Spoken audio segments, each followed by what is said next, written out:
Hey, what's up, everyone? Getting back on Campionato TV right here.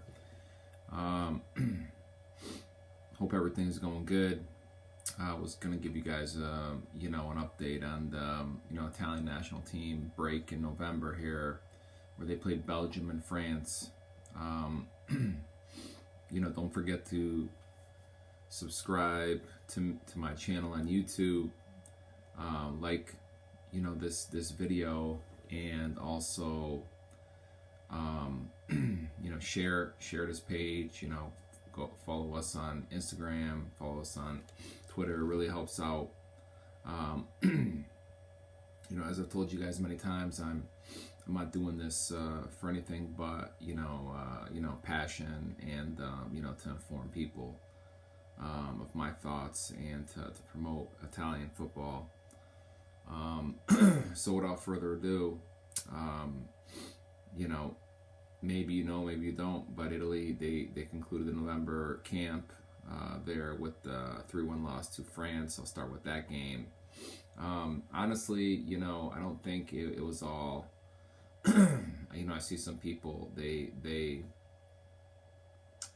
were negative about it, but honestly, without looking at the stats and seeing the game, I thought that the Italian national team, they played pretty good, considering, that, we were missing some key players. Not that that's an excuse or anything like that. We were missing some key players, but still, we're Italy. We don't, rely on certain players. We have, we should have, players to fill in. Having said that, the players that did fill in, I didn't think they had a really good game. Locatelli in the first half, who filled in for Ricci. I mean, he wasn't converting, any passes, and I think one of his passes led to, France, attacking and getting that free kick there that led to a goal. So I didn't think Locatelli had a very good game. When Rovella came in to substitute for him, I thought that Rovella, was playing a lot better than him. I was a little shocked that the Rovella didn't start. So who else played? Buongiorno over there. I think he's a great player. I'm sure he's going to help us very much in the future, but I just don't understand how Rabiot was able to score that goal first minute of the game, first 2 minutes of the game. Happened like that in France, and it happened again. So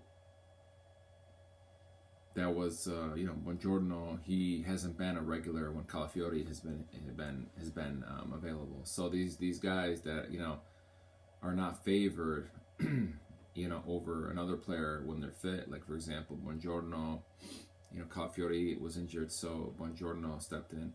These guys, in my opinion, didn't do themselves very much favor this camp over here in November. And I've been hearing people talk about this, Vicario over here at a goalie. I'm sure he's a very good goalie, but I just want to, hopefully yesterday, end the debate for many of these people that were questioning, Vicario or Donnarumma. I'm not playing goalie like Vicario. I don't see, every movement going on over there, but I gotta believe that Donnarumma would have saved one of those 3 goals, and we, wouldn't be so, we wouldn't be so sour today coming in second place.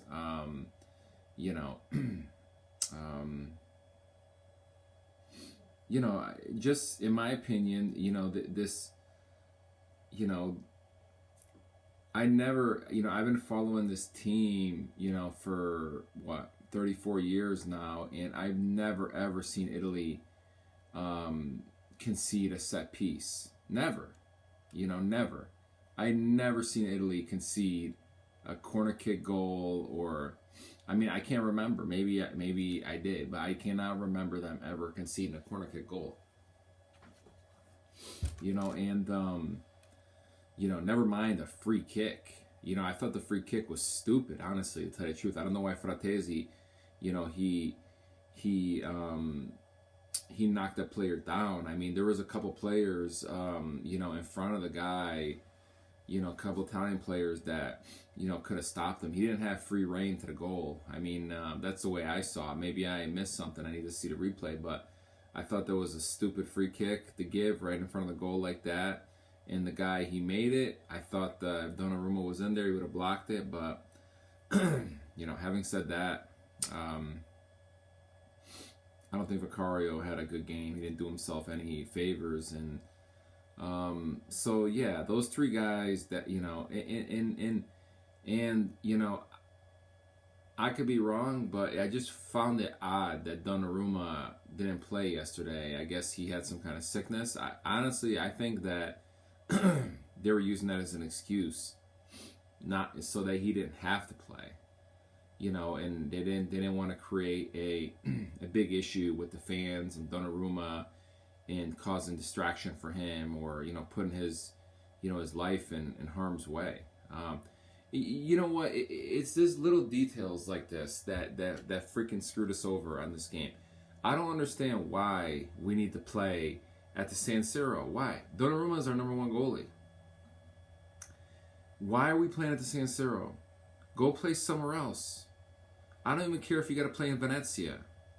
Go play somewhere else. Go play in Rome. Go play in Atalanta, in Bergamo. Go play at Juventus Stadium. Go play somewhere else.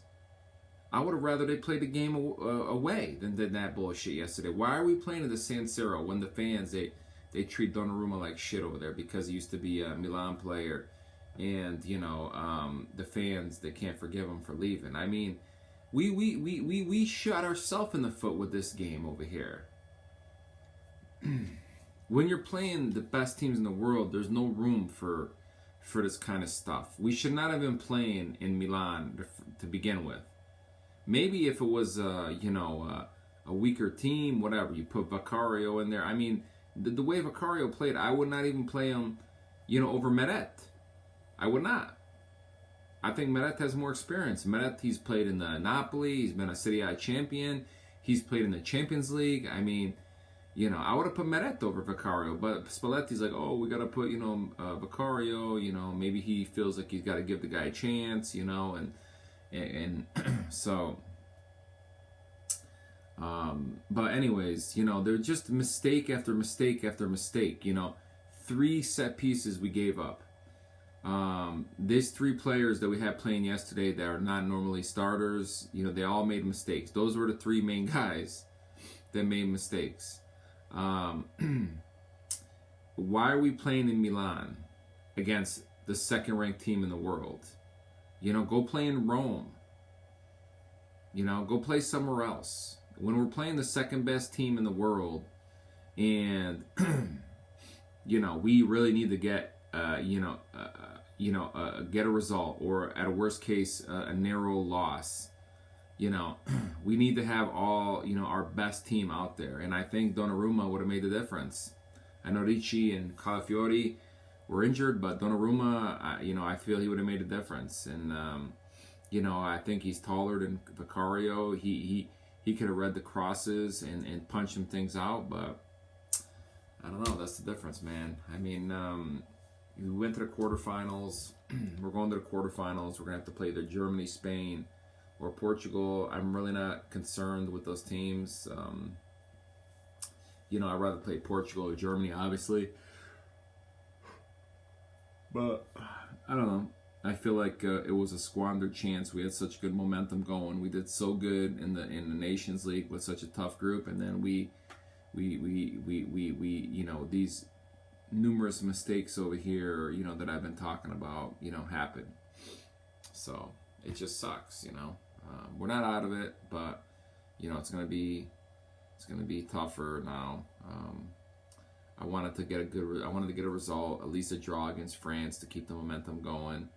I don't know, man. I don't know. I mean, I want to trust Spalletti, and I want to trust the guy, and obviously I want him to do good. I like him, but some of the shit I've been seeing with him, it gets me scratching my head. He's doing good, and then we have a game like this where we give up 3 set pieces. You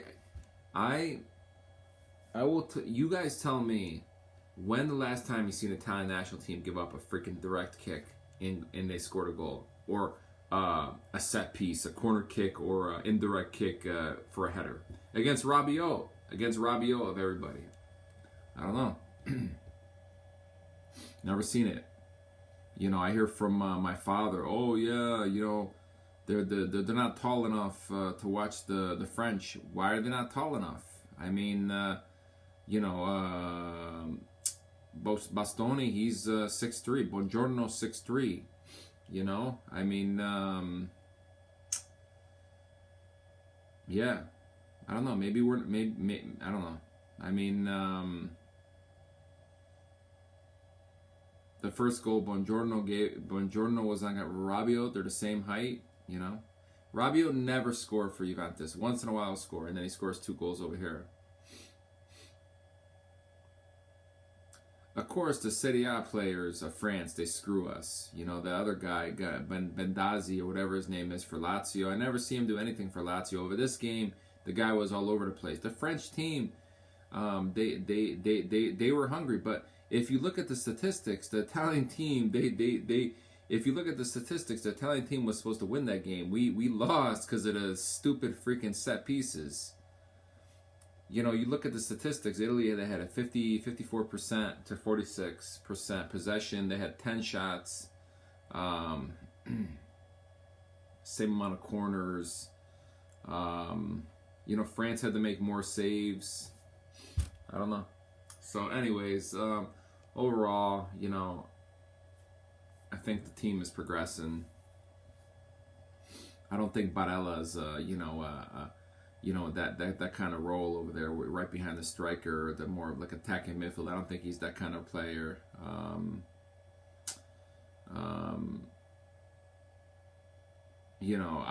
I don't know. I mean, maybe Maldini is a good player, but I really don't see what Spalletti sees.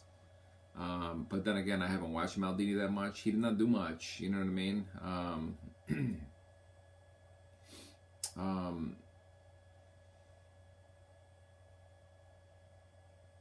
Yeah. So I don't really have much more to say. It's just a little sour about that game yesterday.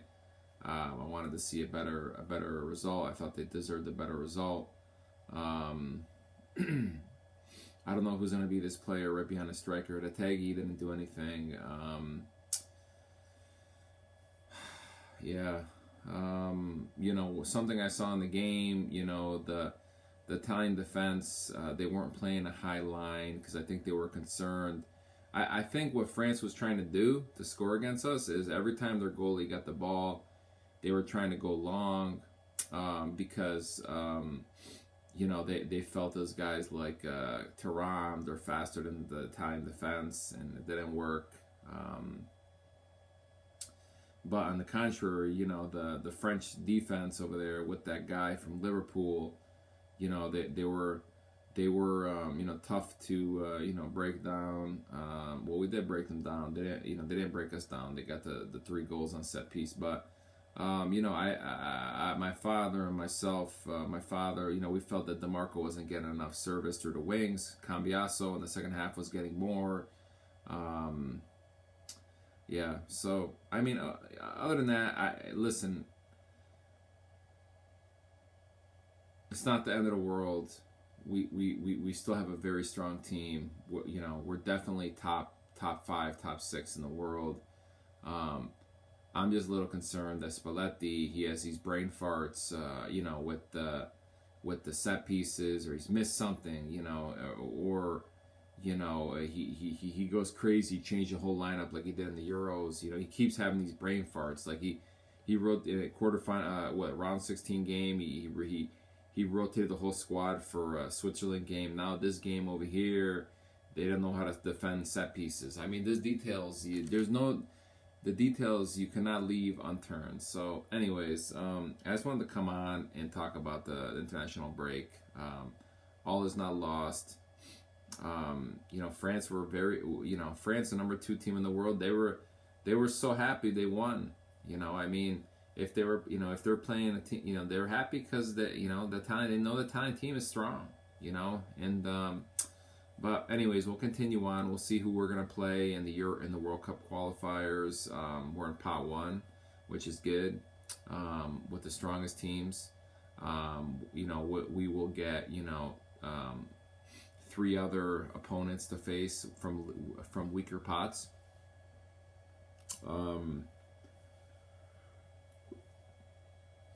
Excuse me. Like I said, we're going to either play Spain, Portugal, or Germany. I would take Spain. No, I would take Portugal or Germany over Spain.